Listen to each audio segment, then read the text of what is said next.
اعتماد کی دلیل ہے۔ اللہ اکبر کبیرہ۔ اللہ کے رسول نے پتہ ہے کیا فرمایا صلی اللہ علیہ وسلم؟ آپ نے فرمایا کہ میں قیامت کے دن اپنے اس امتی پر فخر کروں گا جس کے گھر میں امت میں اضافہ ہوا ہوگا۔ سمجھ آ رہی ہے بات؟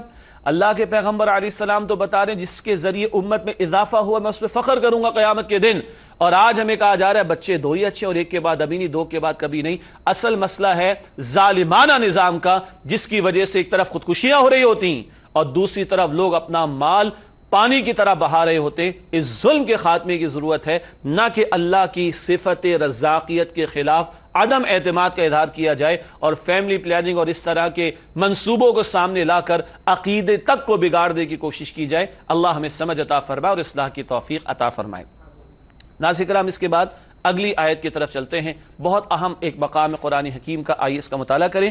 اگلی آیت سورہ بنی اسرائیل کی آیت نمبر 32۔ اللہ تعالیٰ قرآن حکیم میں ارشاد فرما رہے ہیں اس مقام پر، وَلَا تَقْرَبُوا الزِّنَا إِنَّهُ كَانَ فَاحِشًا وَسَاءَ سَبِيلًا۔ ترجمہ کرتے ہیں، ارشاد ہوا، اور زنا کے قریب بھی نہ جاؤ، بے شک وہ بڑی بے حیائی ہے اور بہت ہی برا راستہ ہے۔ یہ ترجمہ ہے سورہ بنی اسرائیل آیت نمبر 32 کا۔ بات تو واضح ہو رہی ہے ترجمے سے، لیکن تشریح آپ کے سامنے رکھیں گے انشاءاللہ تعالی۔ پہلی بات اسکرین پر ملاحظہ فرمائی، لکھا ہے صرف زنا ہی نہیں بلکہ وہ تمام ذرائع جو زنا کی طرف لے جائیں ان کی بھی ممانعت۔ ایک تو وہ برا عمل جسے ہم زنا کہتے ہیں، یعنی اللہ تعالیٰ نے انسان کی ایک فطری خواہش ہے، اس کو پورا کرنے کے لیے نکاح کا راستہ عطا فرمایا۔ یہ اتنی بات تو سمجھ آتی ہے نا بیٹا آپ کو؟ میں ذرا ناظرین سے بھی بات کر لیتا ہوں۔ جی ناظرین کرام، ایک فطری خواہش، ایک نیچرل انسٹنکٹ جو اللہ نے انسانوں میں رکھا، اس کو پورا کرنے کے لیے نکاح کا بندھن عطا فرمایا۔ اسی سے گھر بستے ہیں، اسی سے اولاد کا حصول ہوتا ہے، اسی سے نسل انسانی کا قافلہ آگے بڑھتا ہے۔ لیکن نکاح کے پاکیزہ بندھن کو چھوڑ کر یہ دیگر ذرائع اختیار کر کے ان خواہشات کو پورا کرنے کی کوشش کرنا، یہ حرام ہے۔ اسی کا نام زنا ہے۔ مرد و عورت کا ایسا اختلاط جو نکاح کے بندھن کے بغیر ہو وہ زنا قرار پاتا ہے، وہ تو ہے ہی جرم، وہ تو ہے ہی گناہ۔ مگر قرآن نے اس مقام پر فقط یہ نہ کہا کہ زنا نہ کرو، بلکہ کیا کہا؟ زنا کے قریب بھی نہ جاؤ۔ ٹھیک ہے، اس کو فقہا کہتے ہیں سد الذرائع۔ ذرا مشکل لفظ ہے، سد دیوار کو کہتے ہیں، ذرائع تو واضح بات ہے، ذرائع پر دیوار لگا دینا، ذرائع پر پابندی لگا دینا، انگلش میں کہتے ہیں شنڈ ڈورز۔ کیا مطلب؟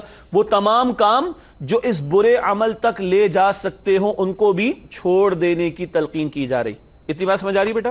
ٹھیک ہے، چلتے ہیں آگے تشریح کی طرف۔ لکھا ہے ایسے اسباب ہی پیدا نہ کیے جائیں جو زنا کا باعث بنے۔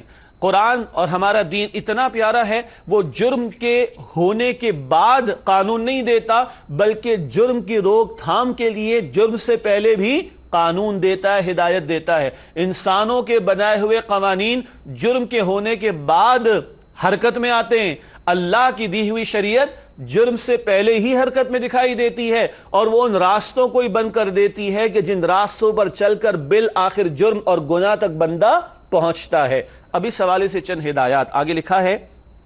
اس ضمن میں ہدایات چند باتیں ہیں۔ سب سے پہلی بات، نگاہوں کی حفاظت کا حکم۔ سورہ نور کی آیت 30 میں مردوں کو کہا، سورہ نور کی آیت 31 میں عورتوں کو کہا نگاہوں کو نیچا رکھیں اور شرمگاہوں کی حفاظت کریں۔ اے میرے ناظرین، میرے بھائیوں، میرے بزرگوں، میری بہنوں، اللہ مجھے اور آپ کو سمجھ عطا فرمائے کہ اللہ کے پیغمبر نے بتایا صلی اللہ علیہ وسلم، یہ بری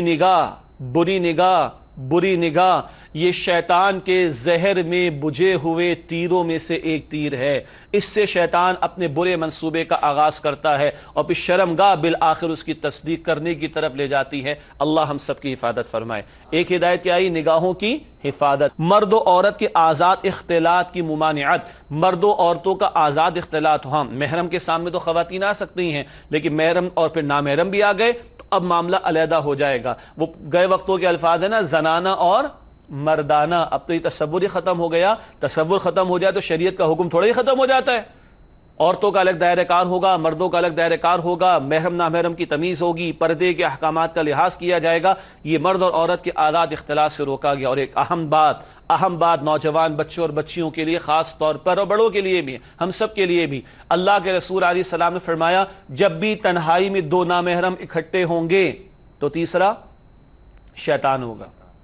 جب بھی تنہائی میں دو نامحرم اکٹھے ہوں گے تو تیسرا شیطان ہوگا۔ اب وہ چیٹنگ پر بھی ہوتا ہے، معاف کیجیے گا وہ ڈیٹنگ پر بھی ہوتا ہے، معاف کیجیے گا وہ کافی ہاؤس میں بھی ہوتا ہے، معاف کیجیے گا وہ کیفیٹیریا میں بھی ہو جاتا ہے، معاف کیجیے گا وہ ہوٹلز میں بھی ہو جاتا ہے، معاف کیجیے گا وہ باغات میں بھی جا کر ہو جاتا ہے، پارکس میں بھی جا کر ہو جاتا ہے، شاپنگ مالز میں بھی جا کر ہو جاتا ہے۔ اللہ ہمارے بچے اور بچیوں کی حفاظت کرے۔ جب بھی دو تنہائی میں نامحرم اکٹھے ہوں گے، اللہ کے پیغمبر علیہ السلام نے فرمایا کہ تیسرا شیطان ہوگا۔ اور کیا ہدایت نمبر 2، فحش لٹریچر، فلموں، ڈراموں، ناچ گانوں کی ممانعت۔ بری قسم کی تحریریں، برے قسم کے آرٹیکلز، یہ فلمیں، ڈرامے، ناچ گانے کیا پروموٹ کر رہے ہیں؟ ان کو دیکھ کر اللہ یاد آتا ہے؟ ہاں، ان کو دیکھ کر اللہ یاد نہیں آتا، اور ان کو دیکھ کر گناہ یاد آتا ہے، ان کو دیکھ کر انسٹنکٹ بھڑکتے ہیں، اور پھر وہ برے تعلقات قائم ہوتے ہیں۔ پھر ہمارا میڈیا چیختا چلاتا ہے کہ ریپ کے کیسز ہو گئے، زیادتیوں کے کام ہو گئے۔ اسلام تو زنا کے قریب بھی جانے سے منع کرتا ہے۔ لکھا ہے فحش لٹریچر، فلموں، ڈراموں، ناچ گانوں کی بھی ممانعت کی سارے دھندے کہاں لے کے جاتے ہیں؟ زنا کے عمل کی طرف۔ تیسری بات، نکاح کے عمل کو آسان کرنے کی تاکید۔ ناظرین کرام، یہ بات کئی مرتبہ ہم نے کی، ہمارے ایک اور پروگرام بھی آتا ہے سیرت النبی صلی اللہ علیہ وسلم، اس میں بھی بات عرض کی ہے۔ نکاح کا اعلان ہونا چاہیے، مسجد منعقد تو بہت اچھی بات ہے، باقاعدہ پہلا خرچہ مہر کی ادائیگی شوہر نے کرنی۔ ایک ہی دعوت ہے سنت میں، ولیمے کی دعوت، اور ساری زندگی کی کفالت کی ذمہ داری شوہر پر ہے، باقی کچھ نہیں ہے بھائی۔ نکاح ہمارے دین میں بڑا آسان، اور ناظرین کرام جب نکاح کو ہم نے مشکل کیا تو سب کو پتا ہے کہ زنا آسان ہو رہا ہے۔ اللہ ہم سب کی حفاظت فرمائے، ہمارے بچوں اور بچیوں کی جوانی اور ان کی حیا اور ان کے ایمان کی حفاظت فرمائے۔ خدا را نکاح کو آسان کرنے کی کوشش کیجئے۔ چوتھی بات، زنا کے ارتکاب پر سخت سزائیں، اس گندگی کے ڈھیر کو روکنے کے لیے سخت سزاؤں کا نفاذ ہونا چاہیے۔ قرآن کہتا ہے سورہ نور آیت نمبر 2 میں، غیر شادی شدہ مرد یا عورت زنا کرے تو 100 کوڑوں کی سزا ہے۔ تفسیر ہے اس میں، جرم ثابت ہو پہ سزا دی جائے گی۔ غیر شادی شدہ مرد یا عورت زنا کرے تو 100 کوڑوں کی سزا، اور شادی شدہ مرد یا عورت زنا کرے تو رجم کی سزا ہے، پتھر مار مار کر ہلاک کیا جائے گا، اسٹوننگ ٹو ڈیتھ جسے کہا جاتا ہے۔ ناظرین کرام یہ سزائیں شریعت نے بتائیں، مقصد کیا ہے؟ خوف رہے لوگوں میں، اور مقصد کیا ہے؟ وہ زنا سے بچیں، اور مقصد کیا ہے؟ وہ گندگی کے ڈھیر اور برے راستے سے بچ جائیں، کیونکہ اسی آیت نے بتایا کہ یہ زنا کھلی بے حیائی اور برا راستہ ہے۔ آخری 2 باتیں اس آیت کی تشریح میں رکھتے ہیں آپ کے سامنے۔ اگلا نقطہ ہے، زنا کھلی بے حیائی